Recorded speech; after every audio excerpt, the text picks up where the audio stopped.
계속해서 제자에게 필요한 그 마음에 대해서 우리가 서로 나누어 보고 있습니다. 여러분들 잘 아시는 것처럼 하나님께서는 우리 믿는 사람 각자에게는 다 사명을 허락해 주셨습니다. 이 땅 가운데 살아가면서 하나님이 원하신 그 사명을 각자 한 사람 한 사람에게 다 주셨죠. 그러나 공통적으로 우리 주님께서 주신 그 사명의 마음이 있는데 그것이 뭐냐면 선교하는 마음이다라는 것입니다. 특별히 선교사님들 가운데 주님께서 마음을 주셔서 먼 타국에 가서 복음을 전하는 선교사님들도 많이 계시고요. 또한 우리들은 어때요? 이 땅 가운데 머물면서 내 가족들, 내 주변에 있는 사람들, 내가 바라보고 관계하는 사람들에게 복음을 전하면서 우리도 살아가고 있습니다. 해외 나가서 선교하시는 분도 있고 이 땅 가운데 내 주변에 있는 사람들에게 복음을 전하면서 우리도 날마다 선교사의 사명을 감당하며 살아가고 있습니다. 사도 바울은 우리에게 이렇게 말하고 있어요. 복음을 듣는 사람과 듣지 못한 사람을 구분해서 사도 바울은 이야기하지 않습니다. 그리고 복음을 듣는 사람이건 듣지 않는 사람이건 한 가지가 명확한데 그것이 무엇이냐면 모두 죄인이다라는 것입니다. 모두 죄인이기 때문에 하나님의 영광의 자리 가운데 갈 수가 없었던 사람이다라는 것을 사도 바울은 분명하게 이야기하고 있습니다. 우리 하나님께서는 그렇게 인류의 모든 사람들이 죄 가운데 서 있는 것을 알고 계십니다. 그래서 그 알을 통하여서 주님은 우리 가운데 찾아와 주셔서 모든 사람에게 무엇을 베풀어 주시냐면 긍휼하심을 베풀어 주세요. 그리고 그 긍휼하심을 통하여서 우리는 구원에 이를 수 있게 됩니다. 내가 복음을 듣건 복음을 듣지 않건 그거는 나중 문제고 그 전에 우리의 모든 사람들은 죄 가운데 빠져 살아갈 수밖에 없습니다. 그런데 주님께서는 그 마음을 다 아시고 그 죄 가운데 빠져 사는 우리들을 긍휼히 여기사 오셔서 예수 그리스도의 십자가의 은혜로 덮어주시고 우리가 그 긍휼을 입을 때에로 말미암아 구원에 이를 수 있게 된다라는 겁니다. 다시 말해서 우리는 어떤 것을 입은 사람이에요? 하나님의 긍휼의 은혜를 입은 사람이다라는 것을 여러분들 기억하시기를 바랍니다. 우리가 그렇게 하나님께 긍휼을 입었어요. 하나님께 죽을 수밖에 없는 우리가 죄 가운데 빠져서 살아갈 수밖에 없는 우리가 주님께서 찾아와 주셔서 긍휼로 덮어 주셨어요. 그 긍휼의 은혜를 입었어요. 그러면 우리는 어떻게 해야 될까요? 그 받은 긍휼의 은혜를 나만 누리는 것이 아니라 내 옆에 있는 사람, 내 주변에 있는 사람들에게 나눌 수 있는 것이 바로 우리가 해야 될 모습이다라는 것입니다. 주님께서는요, 우리를 긍휼의 눈으로 바라보시고 찾아오셔서 은혜를 베풀어 주셨습니다. 주님께서 직접 찾아와 주셨어요. 그럼 우리도 어떻게 해야 될까요?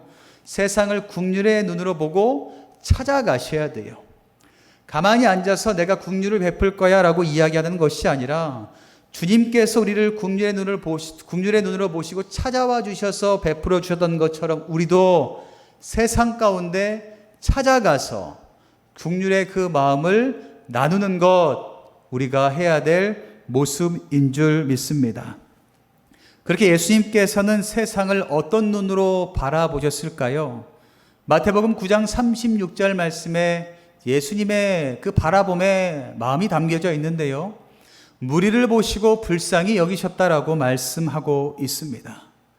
예수님께서는요, 그 당시에 있는 모든 사람들을 바라보시고 불쌍히 여기셨다. 긍휼의 마음을 가지셨다라고 이야기합니다. 예수님 당시의 인구를 살펴보면 한 2억 5천만 명 정도 되었다라고 문헌에 나와 있습니다.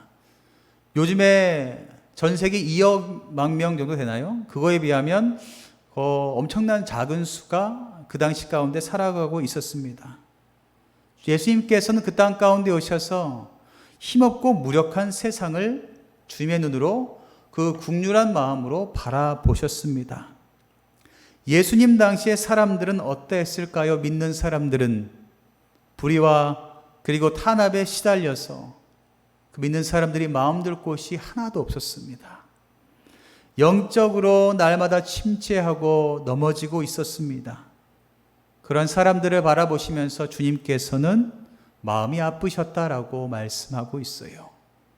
믿음을 지키면서 살아가고 있지만 너무나 힘들고 어려운 상황 가운데 영적으로 계속 침체되어져 가고 있는 그 영혼들을 바라보시고 주님은 마음이 아프셨다라고 이야기하고 있습니다. 그렇게 주님께 긍휼을 입은 우리들은 세상을 바라보면서 여러분들은 어떤 생각을 하고 계십니까? 아무리 세상이 발전하고 살기 좋다곤 하지만 사람들은 어때요? 이 위기 저 위기를 겪으면서 넘어지는 사람들이 너무나 많이 있습니다.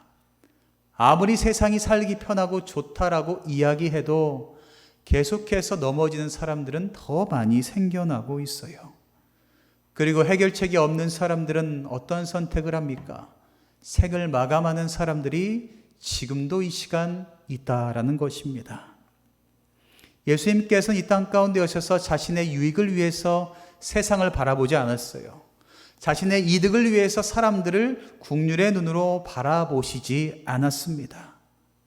그저 그 영혼들, 내가 사랑하는 그 영혼이라는 그 마음을 가지고 그들을 바라보시면서 아무 조건 없이 그들을 긍휼히 여겨 주셨습니다. 우리들도 하나님께 그 긍휼의 은혜를 입은 사람이라면 영적인 눈으로 세상을 그리고 세상에 있는 사람들을 바라봐야 될 줄 믿습니다.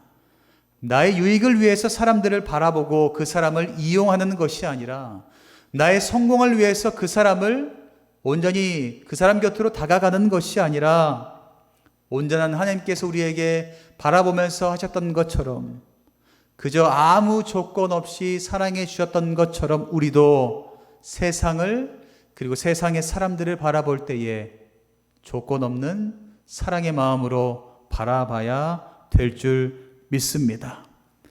여기서 긍휼이라는 단어를 한번 살펴보면 긍휼이라는 단어는 어떤 뜻을 담고 있냐면 함께 고통을 받는다라는 뜻을 담고 있습니다. 그리고 더 나아가 영어로도 이야기할 수 있는데요. 다른 대상에게 공감한다라는 뜻을 가지고 있습니다. 예수님은 세상을 바라보면서 마음이 아파하셨어요. 그들의 세상 가운데, 그들의 환경 가운데, 삶의 자리 가운데 주님께서 찾아가 주시면서 그들의 마음을 공감하여 주셨습니다. 그들의 마음을 공감하시니 어때요? 아파하는 자와 함께 아파하셨고 슬퍼하는 자와 함께 슬퍼하셨고 눈물 흘리는 자와 함께 눈물 흘려 주셨습니다. 예수님께서는 그리했는데 정작 사람들은 어떠할까요? 예나 지금이나 예수님 당시나 지금을 살아가고 있는 이 땅이나 자신만을 위해서 자신만의 삶만을 바라보면서 살아가는 사람들 너무나 많이 있습니다. 그렇게 자신의 이득만을 취하면서 치열하게 살아가다 보니 마음이 어떻게 되는지 아세요? 딱딱해져요. 마음에 사랑하는 마음이 다 없어져요. 마음의 여유가 다 사라져요. 그러니 내가 사랑을 베풀 수 있는 그 마음을 소유할 수도 없습니다. 다른 사람이 어떻게 되든지 간에 아무 관심이 없는 그 세상이 요즘 세상이 아닐까요? 여러분들 예전에 보면 어때요? 옆집에 누가 살고 앞집에 누가 살고 뒷집에 누가 살고 서로 막 음식도 나누고 좋은 일 있으면 서로 기뻐하고 슬픈 일 있을 때 함께 슬퍼했잖아요. 근데 요즘은 어떤지 아세요? 옆집에 누가 사는지도 모르고 누가 이사를 오고 누가 이사를 나갔는지도 몰라요. 심지어 아무 관심이 없습니다. 또한 매체를 보면 어떤 뉴스가 가장 많은 줄 아세요? 부정적인 뉴스들. 뭐 살인이 일어났다, 폭력이 일어났다, 화재가 일어났다, 누가 생을 마감했다. 이런 뉴스들만 끊이지 않고 계속 나오고 있습니다. 사람들이 이러한 매체 가운데 늘 살아가다 보니까 어때요? 웬만한 자극에는 반응을 하지 않아요. 웬만한 쇼킹한 일에는 눈도 깜빡거리지 않습니다. 그렇게 세상 가운데 무감각해져만 가며 살았더니 교회에 와서도 어떤 줄 아세요? 똑같아요.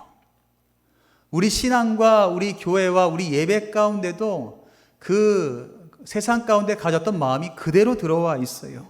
예배를 드리는데도, 기도를 하는데도, 찬양을 하는데도 아무리 해도 반응이 없어요. 아무리 해도 요즘 교회 가면 아멘 하는 사람 찾아보기가 하늘의 별따기예요. 찬양하자 그래도 가만히 있는 사람이 태반이고요. 그저 기도하다 그래도 가만히 있는 분들도 너무나 많아요. 그리고 교인들 가운데 가장 많이 하는 얘기가 특별한 것 없냐고 이야기하는 사람들이 너무나 많아요. 특별한 거. 뭘 그렇게 많이 특별한 것을 찾는지 모릅니다.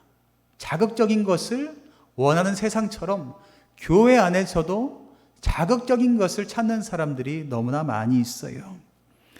그렇게 딱딱해져 가고 있는 우리의 마음을 우리 주님께서는 다 아시고 우리에게 찾아와 주셔서 다시 한번 우리의 마음의 문을 두드려 주십니다. 그리고 그 마음 가운데 긍휼의 마음을 품기를 원하세요. 예수님의 긍휼하심을 어디서 우리가 살펴볼 수 있냐면 그 예수님의 긍휼하심은 예수님의 눈물 가운데 우리는 찾아볼 수가 있어요. 누가복음 19장 41절 말씀에 보면 예수님께서 가까이 오사 성을 보시고 우셨다라는 말씀의 내용이 있습니다. 예루살렘 성을 가까이 오시면서 그 성을 바라보시면서 예수님께서 눈물을 흘리셨어요. 그와 반대로 우상들, 그리고 신화에 나와 있는 그 우상들은 어때요? 세상에 내려와서 그저 쾌락에만 집중을 합니다. 그저 어떻게 하면 그 쾌락을 즐길 수 있을까? 사람들의 아픔과 슬픔과 눈물에는 관심이 없어요. 자신의 이익에만 눈이 멀어서 그 우상들은, 신화에 나오는 신들은 다른 사람을 전혀 신경 쓰지도 않습니다. 그런데 하나님의 아들이신 예수님께서는 예루살렘 성을 바라보면서 눈물을 흘리셨다라고 말씀하고 있어요. 왜 눈물을 흘리셨냐면 그 예루살렘 성 가운데 있는 백성들과 공감하셨기 때문이죠. 그 땅 가운데 있는 사람들이 죄로 말미암아 타락하게 되고 훗날 예루살렘 성이 몰락할 것을 미리 아셨기 때문에 예수님께서는 가슴이 너무나 아파서 이 성을 바라보면서 우셨다라고 말씀하고 있습니다. 훗날 자신을 성 밖에 내몰고 십자가에 못 박을 사람을 예수님께서는 불쌍히 여기시고 눈물을 흘려주십니다. 그보다 큰 사랑이 어디 있겠습니까? 자신을 훗날 죽음의 자리 가운데 몰아내는 사람을 바라보시면서 그 영혼이 불쌍해서 눈물 흘리시는 예수님. 그 예수님께서 오늘 우리를 찾아와 주십니다. 우리의 마음 가운데 오셔서 우리의 모든 상황을 공감하여 주세요. 내가 아파하는 것, 내가 슬퍼하는 것, 내가 힘들어하는 것, 그 모든 것들을 주님께서 아시고 우리 주님께서 긍휼로 이렇게 안아주신다라는 겁니다. 사랑하는 성도 여러분, 과연 여러분들은 예수님과 같은 마음을 갖고 계십니까? 오늘 이 시간 주님께서 부어주시는 그 긍휼의 마음, 그 긍휼의 마음을 꼭 소유하시기를 주님의 이름으로 간절히 축복합니다. 그 긍휼의 마음을 가졌다면 가진 것에 만족하지 마시고요. 하나님께서 찾아와 주셔서 긍휼을 베푸셨던 것처럼 우리도 긍휼의 마음을 품었다면 행동으로 옮겨야 됩니다. 누가복음 10장 27절 말씀에 이야기하고 있어요. 대답하여 이르되 내 마음을 다하여 목숨을 다하여 힘을 다하여 뜻을 다하여 주 너의 하나님을 사랑하고 또한 내 이웃을 내 자신과 같이 사랑하라 하였나이다 라고 말하고 있어요. 이 말씀을 하시고 제자들에게 강도 만난 자의 비유를 말씀하여 주고 계십니다. 그 강도 만난 자를 그렇게 율법을 중요시 여겼던 제사장도 레위인도 하찮게 여기면서 귀찮게 여기면서 그냥 지나갑니다. 그런데 그 이방인이었던 사마리아 사람만이 불쌍히 여기고 그 긍휼의 마음이 마음 가운데 생겨서 그 사람과 공감을 하게 되면서 그 사람을 행동으로 옮기게 되죠. 그 사람을 치료하며 그 사람을 보살피는 행동을 보입니다. 이 말씀을 하시고 예수님께서 제자들에게 질문을 하세요. 36절 말씀에 내 생각에는 이 세 사람 중에 누가 강도 만난 자의 이웃이 되겠느냐라고 질문을 하십니다. 그리고 제자들은 대답을 하죠. 37절 말씀에 대답을 해요. 이르되 자비를 베푼 자가 바로 하나님께서 원한 자이십니다라고 분명한 답을 합니다. 우리들도 주님께서 물으면 이렇게 대답할 거예요. 너무나 많이 들어서 이렇게 하는 것이 맞다라는 것 정답을 너무나 잘 알고 있어요. 근데 주님께서는 이 정답을 말하고 그 다음에 왜 또 이야기했을까요? 너도 가서 이와 같이 하라라고 말씀하신 이유가 뭘까요? 하지 않으니까 그런 거예요. 알고 있으면 뭐해? 알고 있음에 그치지 말고 가서 해야 된다. 행동으로 옮겨야지만 된다라고 분명하게 말씀하고 있습니다. 사랑하는 모든 성도 여러분, 긍휼을 표현하는 가장 최고의 길이 무엇이냐면 마음 가운데 품는 것도 중요하지만 행동으로 옮기는 것이 가장 중요합니다.